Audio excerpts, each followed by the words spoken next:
Hi, Hi, ma'am. How are you? I'm good. Can you hear me? Is the video clear? Yes, ma'am. Absolutely. It's clear and audible.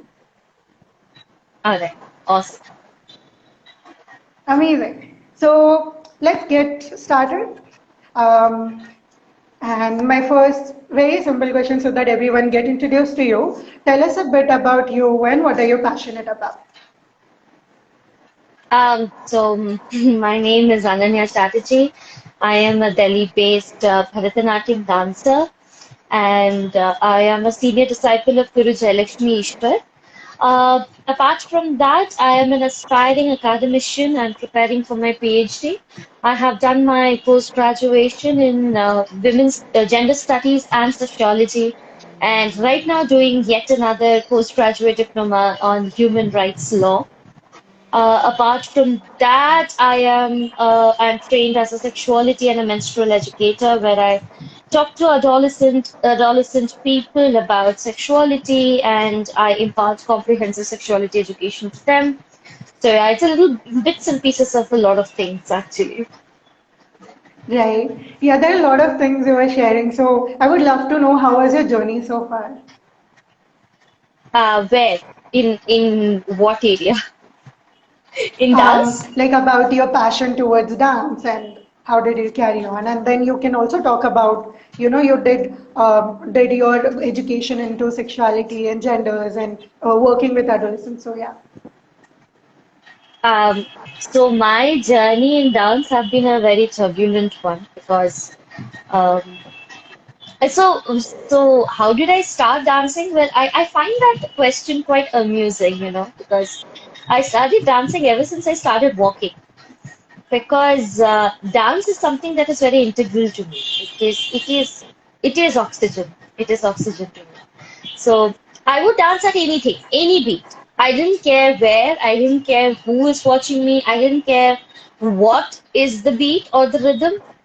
If it's a rhythm, I will dance. I mean, I remember my mother telling me that I used to dance on doorbells, like those doorbells जो पहले आया करते थे, उसमें लंबे लंबे गाने चलते थे.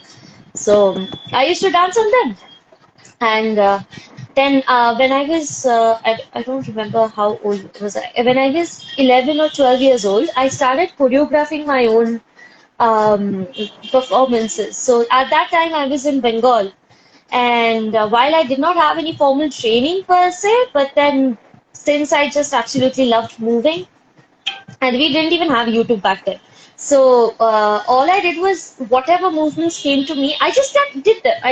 I didn't even think of if they are apt, if not, then I would have full-fledged mini house performances, on Christmas and New Year's, and I would choreograph items and I would teach them to my friends and all those little things that I used to do.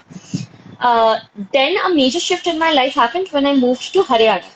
And in Haryana, however, my dance completely stopped. And by that, I mean that I had joined Odissi in Bengal. And I was doing well, but it was just the basics. I had just started the basics when I shifted to Haryana. There, the mindset was such that girls should not dance or girls should not perform in front of other men, and so the kind of censure was quite a lot in Haryana. First, secondly, there was something about me which would sort of pull me towards classical dancing. So I remember there used to be this TV show where Saroj teacher, she was a big choreographer. She passed away a few years back. She used to teach choreographies over the TV. This was way before Tata Sky came and Dish TV came. I'm talking about that era.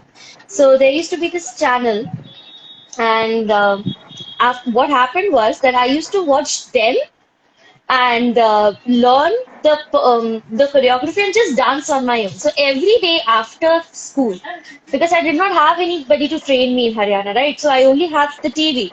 So I would watch Saroj G perform, and I would learn that, and I would practice at home. It was a daily routine. So I had a daily routine even before I I started learning. But things got a little serious because I was not able to dance. People were not allowing me to dance, and then I slipped into depression. And one of the reasons was this, that I am not able to dance. So I remember even when I had clinical depression, I had insomnia, so I couldn't sleep at night. So what I used to do is I used to put CDs of Kalakshetra, and there used to be CD players. I mean, the kind of radio stuff, they used to have CD players then. So I would put the CD, and then I would just dance, like just dance. And I'm talking about like at night, 1 o'clock, 2 o'clock, 3 o'clock. I'm not able to sleep, so I just dance. So I would move around, I would just dance, and I would take the music, the rhythm in, because that's the only way I thought I would be able to breathe. Because depression otherwise was not allowing me to. I lost my appetite, I lost my sleep, I lost my enthusiasm and everything. But dance was there. Dance literally saved me from attempting suicide. So, so then, after a long negotiation, my parents understood that this is really not the place that I should be, because I would slip deeper into depression if that happened. So we came to Delhi. And when I came to Delhi, I had already completed my 11th standard. So to come to Delhi, I had to take a major decision. A, to go to Meerut and complete my 12th education there, because I had already done 11th. Or to come to Delhi and reappear for the 11th exam. I mean, you have to you have to, what do you call that? You have to admit yourself in 11th standard again. So I took it was a hard decision to take, of course, but I said it's fine, anything for dance. So I did my 11th standard all over again. So then started my journey of searching for my guru. So and that was a very painful journey, because, and that was just the beginning. Because I remember when I started Adolescent, I realized my body is just not, uh, what do you call that, fit enough to dance. I was 17 years old, and I'm just starting out. And even though I danced all my life, but classical dancing, especially Bharatanatyam, requires that, what do you call that? That determination, that grit, and that repetition of the same tiny movements over and over and over again, right? So I remember I used to get so hurt that I had to go to a physiotherapist, get, what do you call that? That needle therapy, and of all of that. And then I remember not being able to walk, a ligament tear, two, three more. So lots of things, and but that never stopped me from dancing. That never deterred me from going back to dance. So I remember there was a phase when I started dancing under my Guru Jayalakshmi Eshwar, and uh, I would get scolded every single day. Every single day I would get scolded for not doing something right. And I would come back home, and I would just cry my heart out, because I am not able to dance. I'm not able to dance. I'm not able to do my best. I'm not able to do it properly, and all of that. And then I would obsessively watch YouTube. Obsessively, I would watch all sorts of dancers. I would watch Bharatanatyam performances over the loop. Even by that time, I was in college already.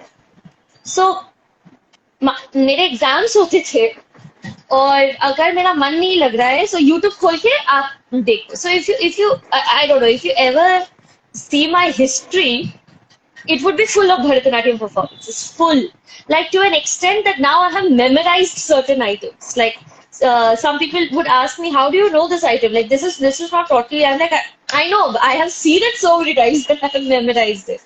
So all of that, and then bit by bit, I started experimenting on myself. So I started. I was living at a PG at that moment. So there was no mirror in front of which I could dance. Now in Bharatanatyam, you have to sit in a stance, in a half sitting stance, and I was not able to sit so deep.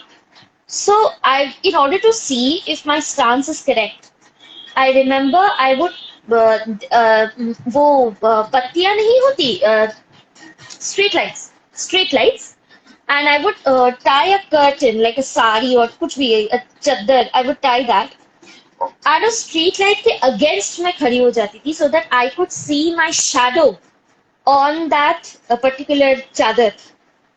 And उससे I would figure out कि मेरा हाथ सही जा रहा है, मेरा पैर सही जा रहा है, are my knees facing both the directions, is my face here and there. I would do tiny movements and try and figure out.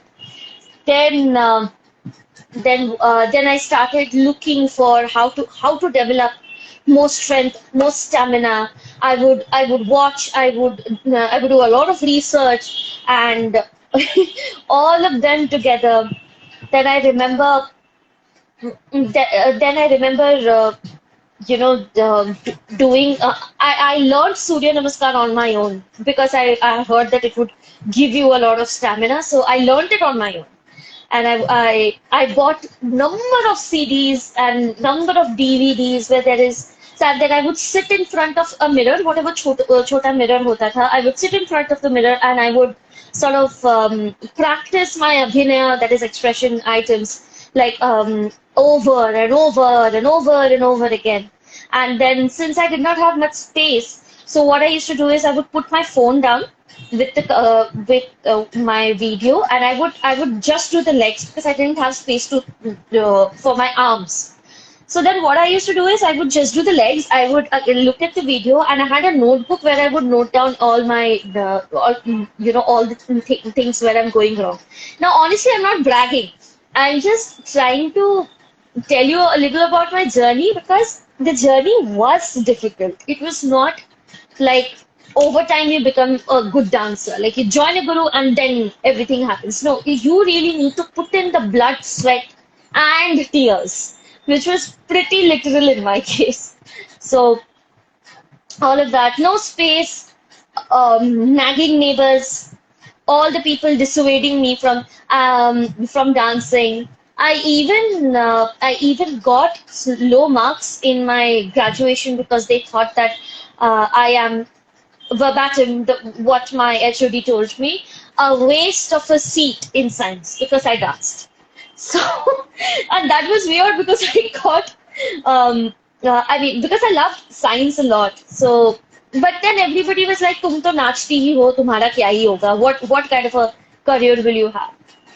But then I got my first break in Arangetram in 2016. That was when I went on the stage. Arangetram is one such performance where you go on the stage for the first time as a soloist. So I went on the stage, and I remember that day being my happiest day. Like there is no day that I can say was my happiest. I mean, to the extent that not only do I remember the dates, but those dates are my passwords now, everywhere. So on the day of my Arangetram, I was all decked and everything. And my Arangetram practices, because I did not have space. So I through a friend, I hired a space, a studio space for 2 hours, 3 hours. So after my college, I would go to that studio, practice, and then come back home.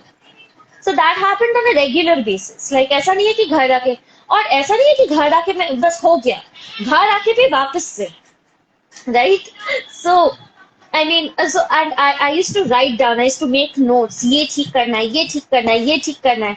And whenever I would go back to practice, I would just look at them once, and then I would look into the mirror and then force myself to do that again and again. And so yeah, all of that was happening. I was experimenting with my body, trying to understand my body, sort of teaching myself the basics. So that Arangetram happened. And I was on cloud nine because for the very first time, I was where I was meant to be.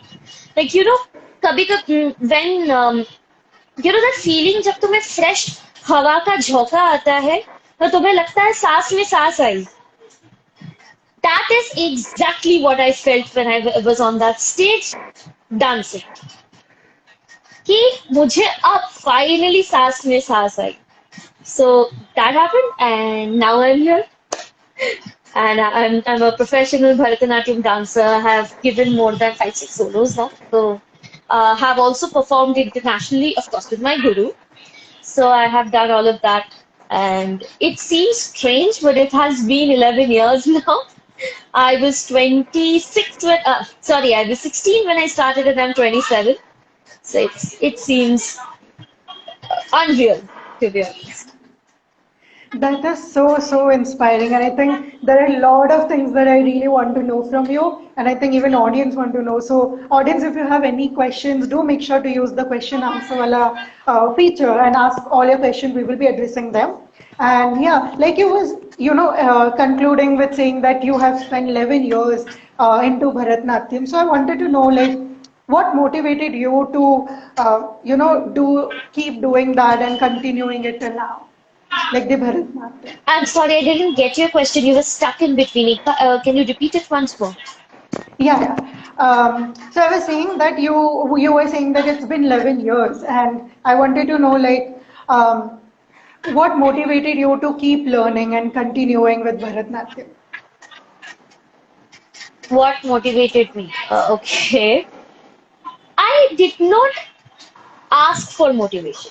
ऐसा नहीं है that I looked around for motivation. Motivation was everywhere, you know.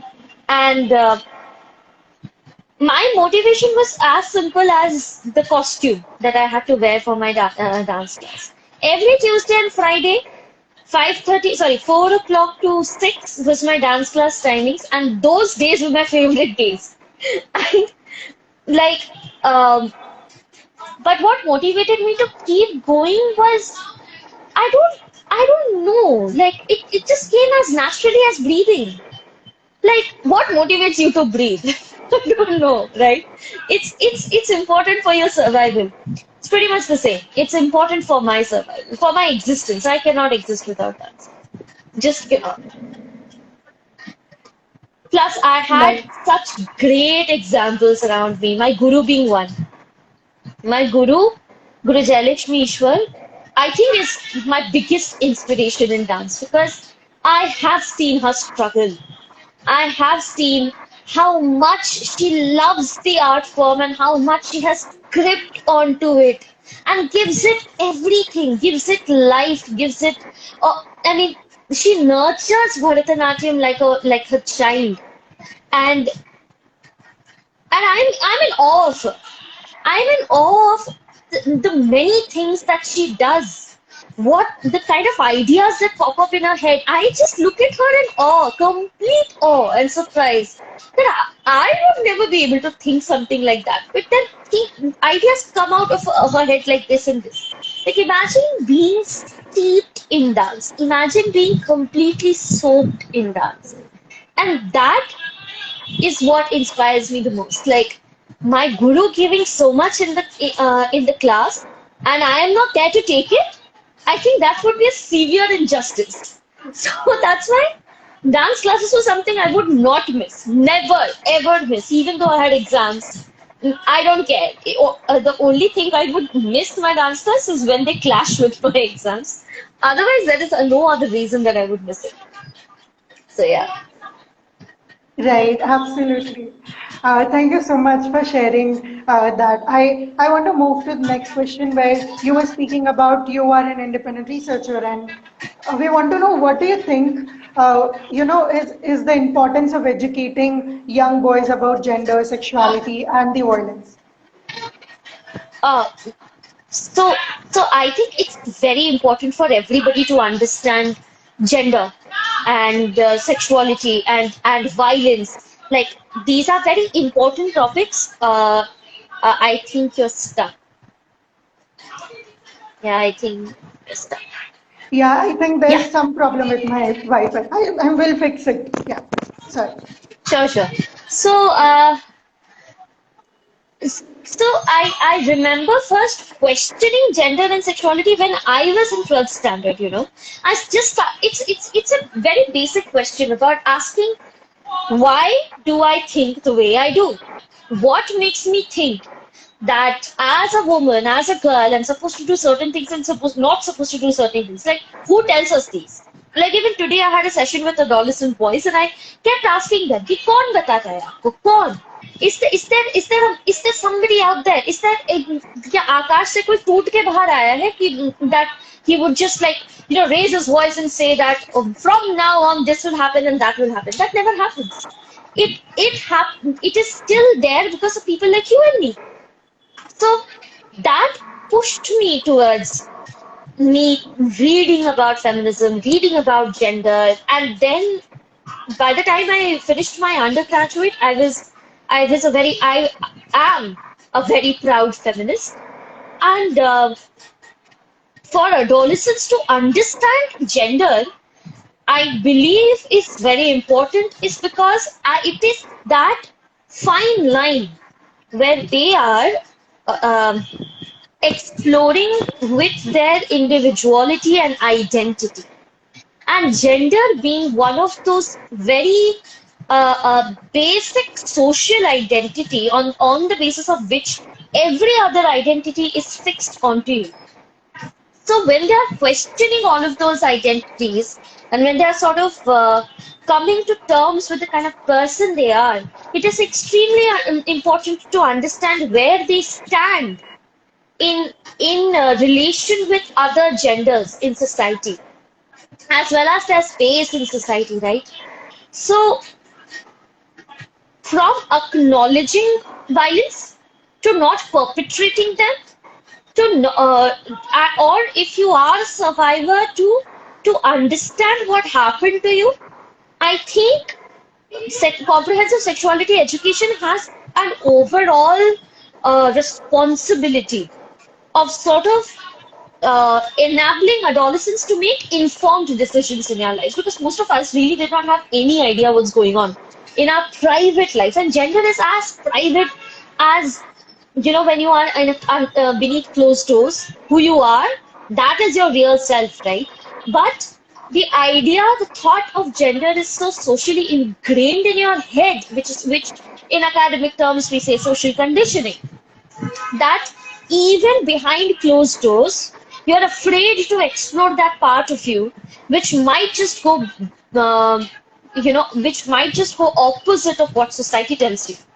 So I think that's why it's very important. But it all started with understanding adolescence from my own experiences as adolescence, because um, I too explored my sexuality then, too explored my gender then. So it was all kind of it is a phase of exploration, right? And we need to make sure that they understand basic concepts such as consent, such as what violence basically is, what are the different forms of violence, what are the bases on which violence is perpetrated. They understand power equations. All of these are very, very integral to comprehensive sexuality education. So, really, sexuality education is not just talking about your reproductive and sexual parts and how sex happens and HIV, AIDS, and condoms. It's way beyond that. It's way beyond that. It's talking about relationships. And this is also when a lot of adolescents try and figure out romantic relationships. They are trying and figure out this entire concept of family, marriage. So I think that is why it is important for them to have this information, for them to have this education so that they can make informed decisions, not only informed decisions, but also they can now make sense of the world around them. Absolutely, exactly. We require that education, and it is really important, as you mentioned and outlined that through your answer. Now, when you were sharing about your journey, I saw that you were talking about a lot of challenges that were there in your whole journey. So could you speak about, some of the challenges that you remember or are have thought really a lot about you? So those challenges that you would like to share with us. I remember the first time I performed Bharatanatyam, and I did not know anything about it, and I had a ligament tear on my right knee, and I and it was December or January उस time पे ऐसा कुछ था, and we were dancing in the temple in an Ayyappa temple. Now, I being a North Indian Bengali actually, for me I was not familiar with the god Ayyappa, so the temple was unfamiliar to me. Everything was unfamiliar to me, right? So I remember being so scared to step on that sacred platform. And sacred not because of the fact that it is associated with some god, sacred because of the art. Because here is where we perform. This is the space that will support us when we perform. And for me, that is sacred. So, um, and I was extremely scared. So I remember going behind the stage, and it was a temple, it was a small temple. So I remember going behind the stage and trying to sit in, we call that Arai Mandi. So sitting in Arai Mandi, going down in Moro Mandi, all of these are stances, right? And trying to do it again and again, and I'm trying to rest my beating heart that it's going to be fine, it's going to be fine, it's going to be fine. And then I went on the stage and I danced. True. But I remember that I did not have enough stamina and I'm just like, oh my God, I hope nothing goes wrong. I hope nothing goes wrong. And I hope I remember the choreography. I hope nothing falls from my, no ornaments falls from my body. And I had a ligament here, so I was so scared that this is going to, affect my dance. After that, I had to take a month's break. And that month seemed like an year to me. I'm not kidding. That month was the longest because I did not dance during that month. So, and from that, I don't remember a single day till date that I did not dance. ऐसा नहीं हुआ है कि एक लंबे समय तक मैंने डांस नहीं किया है क्योंकि मैं रह ही नहीं सकती ना उसके बगैर. Like it's not possible. So, so that happened. Another challenge was that in dance circles, it is very important to talk about mental health. I myself suffer from mental health issues such as anxiety disorder, depression. So the last performance that I did, on offline performance on stage, was in February 2020, and I was overwhelmed with anxiety. Now, it's not that I have not performed before. I have performed extensively. So what was it that gave me so much anxiety? Now, that's the thing about anxiety. A mental disorder such as anxiety does not need a trigger. It can occur any time. And for me, it occurred right before my performance.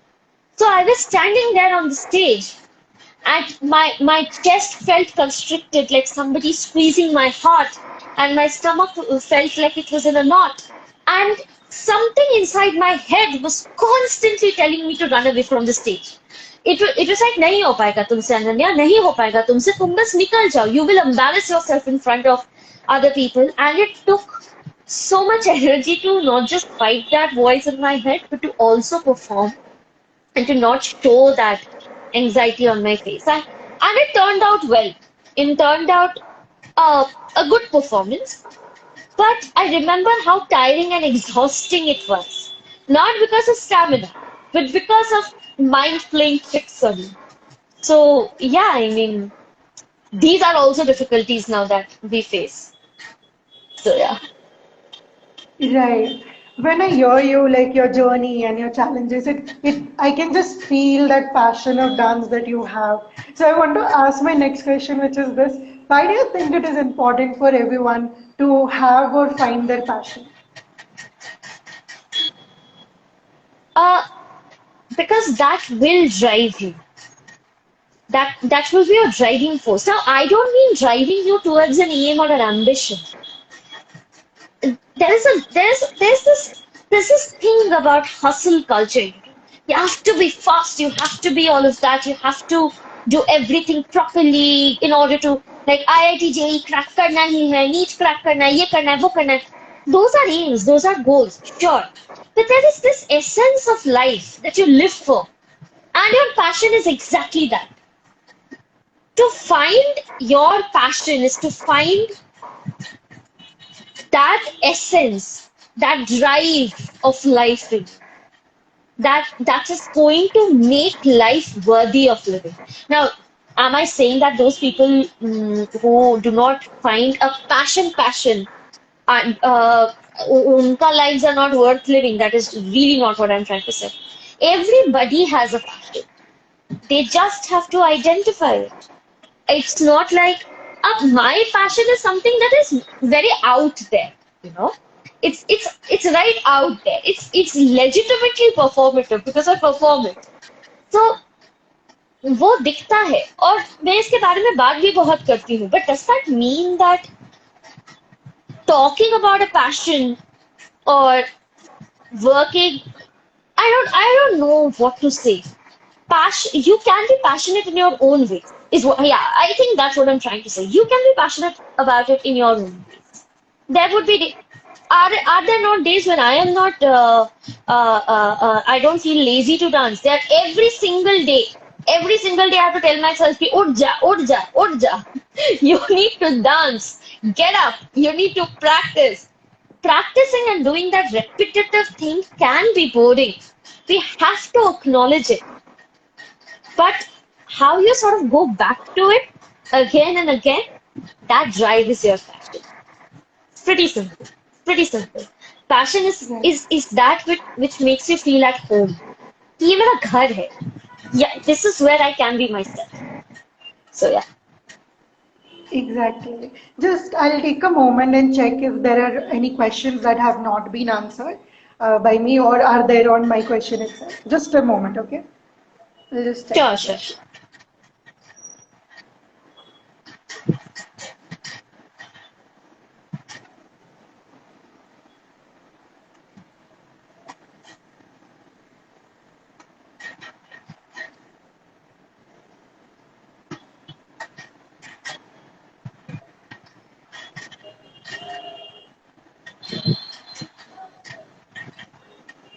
Cool. I think all the questions there are actually have been on my list already, so I would be addressing them. So keep, if you still have questions, you can still keep putting it in that chat section. I'll take it up. Yeah. So, like you were talking about your journey, so I wanted to know what are some turning points in your, whole journey where things changed or that was like a turning point for you. Um, what was the turning point in terms of dance or in terms just uh in terms of dance? Yeah. In terms of dance, I think a turning point was when uh 2 3 years back. So I was really I mean I was somebody who is a perfectionist who tries to do, and that's not a good thing, okay? That's a bad thing. Don't be a perfectionist. Because to be a perfectionist is to be in constant anxiety to do everything perfectly or not do it at all. Now, that is a direct contradiction to the passion that I had. I was too engrossed in making sure that my postures are correct, my lines are clean. I am dancing like flipping my hands and my leg up and doing athletic poses. So I would push myself, push myself to become better, flexible, stronger, and all of that.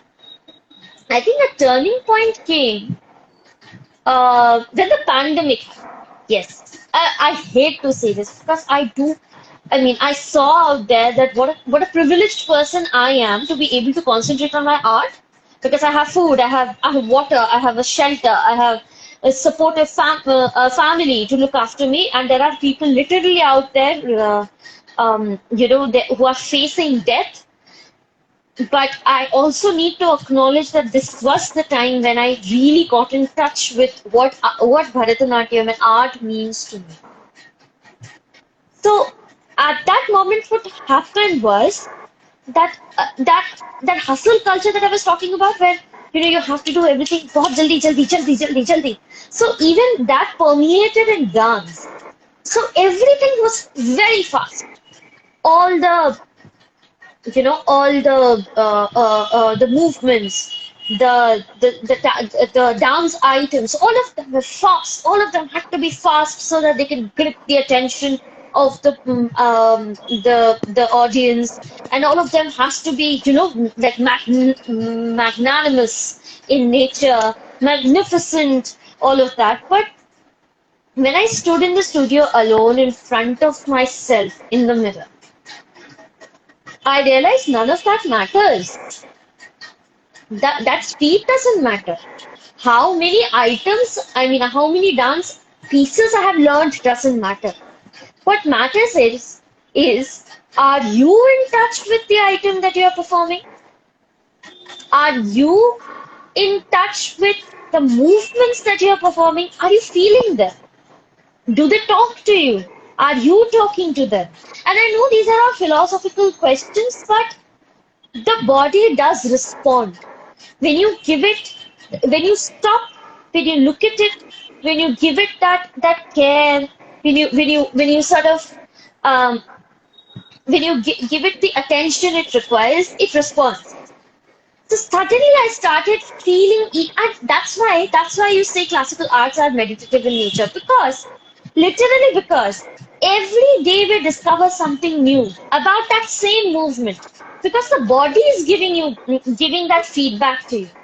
Some days I would feel a little buzz on my thighs. Some days the calf muscle would feel something else. And these are ways of the body of communicating back to you. If you're not talking to your body, then you might just do 1,000 performances, 1,000 items, but they still won't matter because the art is not yours, right? It is not, you're not soaking in the art. You're not soaked up in the art, right?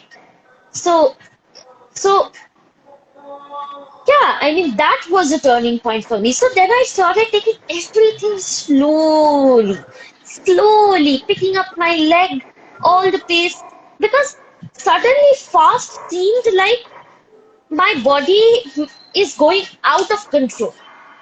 And I wanted it to sort of rest, to understand, to bathe itself. I wanted it to bathe itself in the calmness of dance. And dance can be rigorous, but it is calming, it is meditative, and it is for the dancer to understand that property of dance and to allow the body to soak it on. And that was a turning point for me in my. And then suddenly I could now see myself seeking slow items, traditional items, where there is just that one predominant feeling. Maybe it's based on love, maybe it's based on anger, frustration, whatever it might be. But the question is, are you feeling it? Are you feeling it? So so yeah, I guess that's the turning point in my life. Thank you so much for sharing your turning point.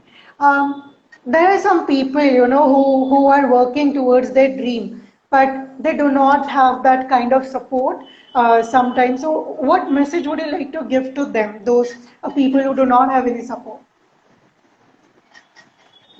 Um, Now, again, I come from a very privileged background, and I have to acknowledge that before saying anything else, that I had parents, supportive parents, who supported me in my decision to take dance, music. I'm a Hindustani classical vocalist as well, so dance, music, academics together. That's not an easy. That's not an easy choice, and I am very sure that that is not something that everybody can do because conditions are not favorable.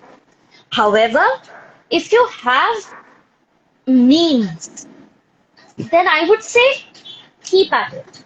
Keep at it. Because the universe does get back to you. It does. There is going to be a way that it will come back to you. But like for me, my dance is my own, and that is the sole reason that I do not want dance to be my primary bread-winning occupation. Because my dance is my own. मैं किसी को खुश करने के लिए नहीं नाचना चाहती. वो मैं अपने आप को खुश करने के लिए नाचना चाहती हूँ. So it's my own, right? So similarly, certain passions and certain goals are your own, very private goals. So keep at it. However, support is important. Having said that, I realize how much support is important. But then, if you don't have family support, families can be made out of friends as well. Support systems can be anywhere. So if you have another family like that, seek support from them. Do not be afraid to seek support wherever you encounter it. अगर घर पे नहीं मिल रहा है बाहर, अगर बाहर नहीं मिल रहा है घर पे. So, so yeah, I think that's what I'm going to say. That's so beautiful. Thank you so much for sharing that message with those people. Now, coming to whole audience, any message that you would like to share with the whole audience that is there together with us uh, about passion, about following their passion, about dance or their interest. Um, I would just say that, you know, when we think that I mean, doing two, three things at the same time, you won't be able to do it justice. Now, really, I find it a little tad bit, um, I don't know, it confuses me because what is justice at the end of the day? What do you mean by justice? अगर आपको गाना पसंद है तो आप गाइए. आप सुर में नहीं गा रहे हो तो सुर लगाने की कोशिश कीजिए. आप बाथरूम में गा रहे हो आप गाइए ना. अगर आपको नाचना है तो आप नाचिए. There is nothing. I mean, it's my entire my earning for a guru was because my earning for a guru was because I wanted somebody to guide me. But that does not mean that you need a guide to follow your own passion. Sometimes the passion is right there and it's waiting for you to hug it. It's waiting for you to embrace it. Like when I was a child, I never thought how the audience would react to my performance because I never performed for them. I performed for myself and to to the person I consider God. So yeah, I mean, if you are passionate about something, just do it. Just do it. Don't worry about audiences because audience feedback is important. But at the end of it, living your passion is going to give you that drive and that sweetness that life has to offer. So yeah, I guess that's it. That's so beautiful. I just want to read one of the comments that is shared by the audience. I have one comment from Sushma Dadi. She says, "This is such a new experience to hear today, inspiring and gives me new perceptions." That's so amazing. I think it's been Thank you so very much for meaningful. your kind words. Yeah, this has been so inspiring and meaningful conversation because I can see that whole passion coming alive when you speak about dance and Bharatanatyam and whole 11 years that you have done this. Thank you so much for coming today and sharing your experience with us. I am sure that audience is going to take a lot of learnings and inspiration today. And I also want to thank the audience also for coming and engaging with us and learning so much with us. So thank you so much. Thank you for having me. Thank you for having me. Yeah, we are so grateful and pleased that you took time and came to us. Thank you so much. And just one thing, audience, we will come back on next Thursday again with new guests and new experiences.